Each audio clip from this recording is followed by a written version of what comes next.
May isang tanong na hindi sinasagot ng karamihan, pero araw-araw tayong pinaparusahan nito. Bakit mo hinahabol ang isang bagay na kusang lumalayo sa'yo? Pag-ibig ang pinakamagandang regalo ng buhay. Pero pag ginawa mong takbuhan, pag ginawa mong habulan, dun ka mas nauubos, mas napapagod, mas nabibitawan ng sarili mong kaluluwa. Hindi dahil mahina ka, hindi dahil kulang ka, kundi dahil mali ang direksyong tinatakbuhan mo. Bago natin simulan, nais kong magpasalamat sa mga loyal kong subscribers sa patuloy na pagsuporta sa aking channel. Kayo ang inspirasyon ko sa paggawa ng mga bagong content. Kung bago ka sa channel ko, comment mo na kung taga saan ka. Sa Stoicism, may isang napakalalim na aral. Kung kailangan mo siyang habulin, hindi iyon pag-ibig. Iyon ay attachment na nakasuot ng maskara. At ngayong gabi, pag-uusapan natin ang rason kung bakit hindi mo kailanman dapat habulin ang pag-ibig. Kahit gaano mo siya kagusto, kahit gaano kasakit ang pagkawala niya, kahit gaano kakalungkot kapag hindi ka pinipili. Aminin mo, may isang taong naging mundo mo. Isang pangalan kapag naririnig mo, humihinto ang puso mo ng konti. Isang taong kapag nakita mo online, umaasa kang may mensaheng paparating. Isang taong kapag hindi nagparamdam, kahit hindi niya sinasabi, pakiramdam mo, may kulang sa araw mo. At doon nagsisimula ang sakit. Hindi sa pagkawala niya, kundi sa puwersang ibinabato mo sa isang bagay na dapat kusa lang dumadaloy. Kilala mo ang pakiramdam. Yung ikaw ang unang nagchat-chat. Yung ikaw ang laging humahabol para lang maramdaman mong may lugar ka pa. Yung ikaw yung gumagawa ng paraan, habang siya, nagpapahabol lang. At mas masakit, no? Hindi dahil hindi kanya gusto, kundi dahil hindi niya kailangan mag-effort. Kasi ikaw ang gumagawa ng parte niya. Hindi ito kasalanan niya. Hindi rin kasalanan mo. Kasalanan ito ng human pain na palaging naghahanap ng someone para punan ang puwang sa puso natin. Pero ang hindi sinasabi ng tao ay ito. Kapag hinabol mo ang pag-ibig, ang una mong nawawala ay sarili mo. Dito nagsisimula ang tunay na problema, hindi sa pag-ibig mismo kundi sa attachment. Hindi mo siya hinahabol dahil mahal mo siya. Hindi mo siya hinahabol dahil siya ang the one. Hinahabol mo siya kasi natatakot ka sa konsepto ng pagkawala, hindi sa mismong tao. Ang attachment ay hindi pag-ibig, ito ay pananabik na nag-aanyong romantic. Kaya kahit alam mong hindi ka na inuuna, hindi ka na binibigyan ng oras, hindi ka na pinapahalagahan, at minsan, hindi ka na talaga importante, hindi mo magawang umalis. Kasi may tanong na kumakapit sa dibdib mo, paano kung wala na siyang bumalik? Paano kung ako yung hindi niya piliin? Paano kung matapos lahat ng to, ako pala yung talagang hindi sapat, hindi mo alam kung mahal mo pa siya, o natatakot ka lang mawalan ng isang taong nakasanayan mo? At alam mong totoo yun. Attachment ang dahilan kung bakit iniisip mo siya pagkagising mo. Attachment ang dahilan kung bakit hindi ka makatulog kapag hindi kayo okay. Attachment ang dahilan kung bakit kahit masama ang trato niya, ramdam mo pa rin ang kailangan ko siya. Pero sa Stoicism, may isang linya na sinasabi ng mga philosopher noon pa man. Kung hindi mo kayang mawala ang isang bagay, pag-aari ka nito. Hindi mo siya hinahabol dahil gusto mo siya. Hinahabol mo siya dahil pag-aari ka ng emosyon mo. At hindi mo ito napapansin. Sa gitna ng habulan, meron lang isang pilosopiyang tutulong sa'yo. The Stoic Principle of Control. Sabi ni Marcus Aurelius, Epictetus at Seneca, tanging ang mga bagay na kaya mong kontrolin ang dapat mong bigyan ng lakas. At ano yung hindi mo kontrolado? Hindi mo kontrolado kung mamahalin ka niya. Hindi mo kontrolado kung babalik siya. Hindi mo kontrolado kung pipiliin ka niya. Hindi mo kontrolado kung gaano ka niya pinapahalagahan. Hindi mo kontrolado kung gaano siya kabuo o kasira sa sarili niya. Pero ano yung kontrolado mo? Sarili mo. Reaction mo. Pace mo. Paninindigan mo. Standard mo. Paano mo tinatrato ang sarili mo? Tandaan mo, ang paghahabol ay hindi aksyon, ito ay ilusyon ng kontrol. Feeling mo kapag hinabol mo, makukuha mo siya. Feeling mo kapag nag-effort ka, babalik siya. Feeling mo kapag nagpursige ka, mapapatunayan mo yung halaga mo. Pero ang Stoicism ay may simpleng sagot. Kung kailangan mo siyang habulin para manatili, hindi siya para manatili. At doon nagiging malinaw ang lahat. Hindi ka lumalaban para sa pag-ibig.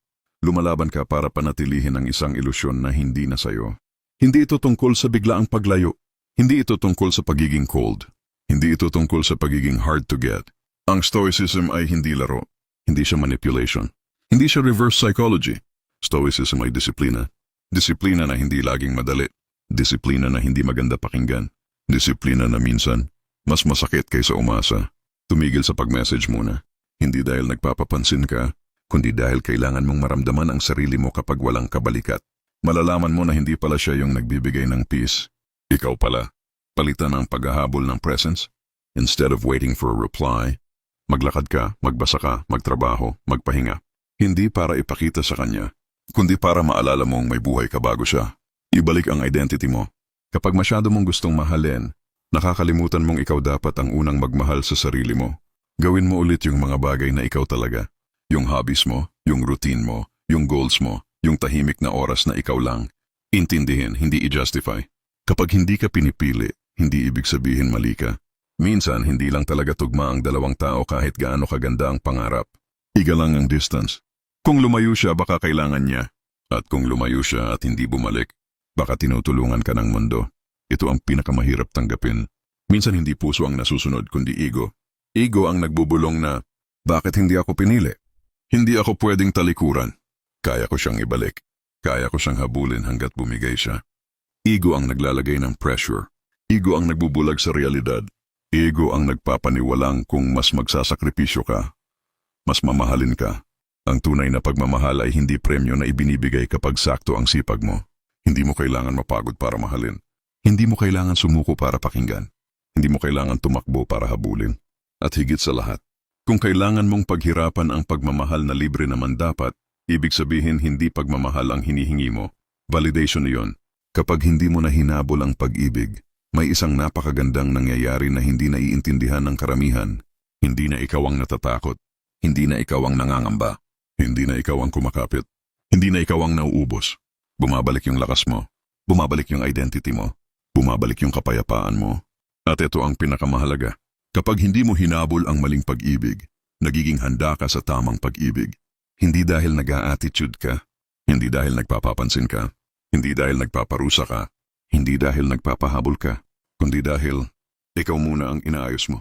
At ang taong matatag sa sarili, hindi kailangan habulin ang pag-ibig dahil hinahatak sila ng mga bagay na meant para sa kanila.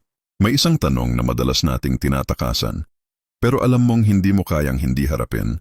Kung hindi ka niya hinahabol, bakit mo pa siya hinahabol? Sa bawat segundo na ikaw ang gumagawa ng paraan, ikaw ang nagme-message, ikaw ang nag-a-adjust, ikaw ang nag-aabot ng kamay. Habang siya ay parang alon na dumarating lang kapag gusto niya. May isang bagay na hindi mo napapansin. Hindi ka niya tinatanggihan, pero hindi ka rin niya pinipili. At ang pinakadelikadong sitwasyon ay hindi yung iniwan ka, hindi yung pinagpalit ka, hindi yung tinanggihan ka, kundi yung sinanay ka sa almost. Almost kayo. Almost may pag-asa. Almost malapit na. Almost special ka. Almost ikaw yung pipiliin. Pero, hindi ka naging sapat para maging totoo. Alam mo yung pakiramdam na nandyan lang siya, pero hindi siya nasa'yo. Yung parang may tali kayo pero hindi ka naman hinahatak pabalik. Nakaangkla ka lang at hindi ka makagalaw. Masakit yung hindi ka pinipili, oo. Pero mas masakit yung pinapaasa ka ng hindi niya sinasadya o kaya sinasadya niyang hindi sabihin ang totoo. Yung hindi ka makaalis kasi may konti pang pag-asa. Hindi niya sinasabi pero ramdam mo. Baka sakali. Baka bukas. Baka kapag nagbago siya. Baka kapag mas naging mabait ako. Baka kapag mas naghintay ako. Yung pinapahalagahan mo siya ng sobra, tapos sa kanya, ikaw ay option lang. Ikaw yung soft place to land. Ikaw yung kausap kapag bored siya. Ikaw yung backup. Ikaw yung emotional support.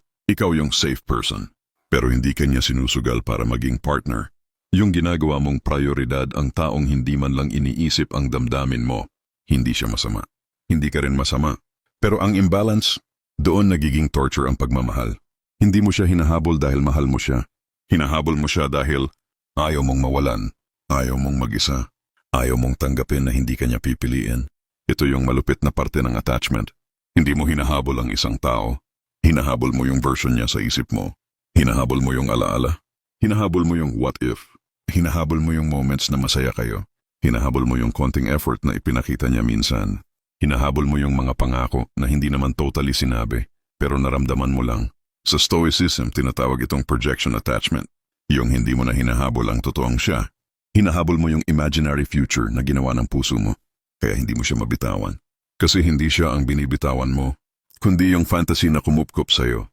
At ang fantasy, pinakamahirap kalabanin. Mas mahirap pa sa heartbreak, mas mahirap pa sa rejection. Kasi kahit wala nang nangyayari sa realidad, sa utak mo buhay na buhay yung kwentong pwede pa. Sa Stoicism, merong isang napakalupit pero napakalaya na prinsipyo. Accept reality as it is, not as your emotions wish it to be. Gusto mo siya, pero ayaw niya sa'yo ng ganun. Gusto mo maging kayo, pero hindi niya kayang ibigay yung commitment. Gusto mong lumaban, pero hindi naman siya lumalaban para sa'yo. At doon pumapasok ang Stoic philosophy. Hindi mo kontrolado ang puso niya. Kahit magpakamatay ka sa effort, kung hindi ka niya tinutulungan ng sarili niyang mahalin ka, wala kang laban. Hindi mo kontrolado ang timing ng buhay ng ibang tao. Minsan, hindi ka niya kayang mahalin hindi dahil hindi ka worth it, kundi dahil hindi siya buo enough. Hindi mo kontrolado ang destiny niya o destiny mo. Hindi lahat ng gusto mo ay dapat sa iyo, pero kontrolado mo kung paano mo ninanakaw ang dignidad mo para lang sa isang tao. Ito ang pinaka-point ng Stoicism. Kung kailangan mong talikuran ang sarili mo para makuha ang ibang tao, hindi iyon pagmamahal. Iyon ay pagkawala ng sarili. At ang Stoic answer?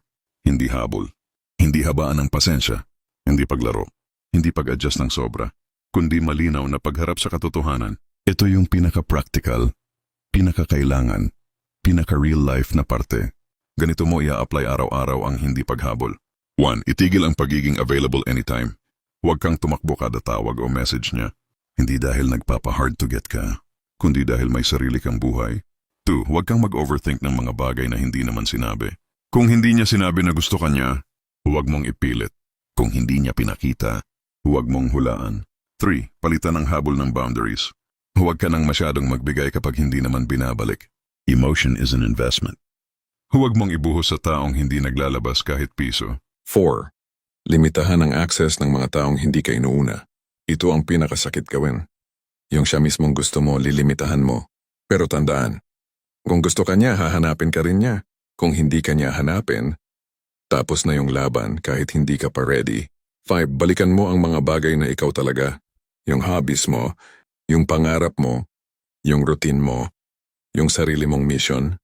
Kasi minsan sa sobrang habol mo sa kanya, nakalimutan mong hinabol ka dati ng buhay mo mismo.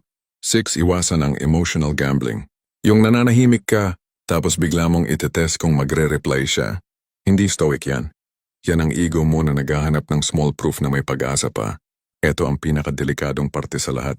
Hindi puso ang nagpapahabol, kundi ego. Ego ang nagsasabi, hindi ako pwedeng hindi piliin, dapat ako ang ending niya. Ako yung mabait. Ako yung nagbibigay, ako yung nag-a-adjust, bakit hindi ako? Pero ang ego ay laging nagmimistulang martyr. Kahit hindi naman ito love na, ang ego ang humahabol, ang puso ang gusto ng magpahinga. Masakit tanggapin pero totoo. Hindi mo hinahabol ang pag-ibig, hinahabol mo ang validation. Gusto mong patunayan na worthy ka. Gusto mong patunayan na kaya kang mahalin. Gusto mong patunayan na ikaw yung pipiliin. Pero ang pag-ibig hindi pinapatunayan, hindi sinusugal, hindi kinakalkula. Ang pag-ibig dapat kusa. At kung hindi kusa, hindi mo problema iyon. Dito nagbabago ang lahat. Kapag in-apply mo ang stoic mindset, may 3 bagay na mangyayari. Nababawasan ang bigat. Sa una, halos hindi mo kaya. Parang gusto mo ulit mag-chat, gusto mo ulit mag-update, gusto mo ulit magparamdam. Pero habang lumilipas ang araw, unti-unti mong mapapansin, mas nakakahinga ka, mas nakakakain ka, mas nakakatulog ka, mas nakakapagtrabaho ka. 2. Nakikita mo ang sarili mo ng mas malinaw. Ito yung moment na sasabihin mo, ano bang ginagawa ko sa sarili ko dati? Bakit ko siya hinabol ng ganon? Bakit ko kinalimutan ang sarili ko para sa kanya? 3. Nagiging attractive ka nang hindi mo sinasadya. Hindi dahil gusto mong ipamukha sa kanya. Hindi dahil gusto mong gantihan siya. Hindi dahil gusto mong patunayan na nagkamali siya. Kundi dahil ang taong hindi desperado, natural na may dalang bigat at dignidad. At ang dignidad na magnet yan, hindi mo kailangan habulin ang pag-ibig kapag ikaw mismo ang nagiging taong pwedeng mahalin. May isang tanong na dumadating sa lahat ng lalaking nasaktan, nalito at napagod sa kakahabol. Kung iiwas ako, kung hihinto ako, paano ako mamahalin, paano ako mapipili? Ito ang takot ng maraming lalaki. Kapag hindi sila kumapit, kapag hindi sila nag-e-effort, kapag hindi sila naghabol, baka mauna siyang mawala. Pero sa Stoicism, may isang lihim na hindi sinasabi ng mundo. Hindi mo kailangan habulin ang pag-ibig dahil ang totoong pag-ibig may sariling paa para lumapit sa'yo. Hindi mo sila kukunin. Hindi mo sila kukumbinsihin. Hindi mo sila papakiusapan. Hindi mo sila pupunuin ng effort. Dahil ang tao na para sa'yo, hindi mo kailangan habulin. At ang tao na hindi para sa'yo, kahit ilang beses mo pang habulin, hindi siya titigil para hintayin ka. Sa puntong to, pagod ka na. Hindi lang sa kanya, kundi sa sarili mo. Pagod ka nang mag-isip kung ano ang kulang sa'yo. Pagod ka nang tanungin kung pangit ba yung personality mo. Pagod ka nang ulit-ulitin ang mga conversation niyo sa utak mo. Pagod ka sa cycle na umaasa, nag-aabang, nasasaktan, tinatanggap, umaasa ulit. Paulit-ulit. Paikot-ikot. At hindi mo alam paano kakawala. Tapos may araw na nagtataka ka. Paano kung tama naman ako maghabol? Paano kung dapat ko talagang ipaglaban yung gusto ko? Paano kung yung effort ko ang magpapabago sa isip niya? Pero may isang simpleng sagot. Kung totoong gusto ka niya, hindi mo kailangan manghula. Yung gusto ka malinaw. Yung ayaw ka magulo. Yung para sa'yo lumalapit. Yung hindi para sa'yo lumalayo. At ang masakit ay yung kumakain sa loob mo ay hindi dahil sa kanya, kundi dahil ayaw mong harapin ang katotohanan. Ngayon ito na ang pinakaugat ng lahat. Hindi mo siya hinahabol dahil mahal mo siya.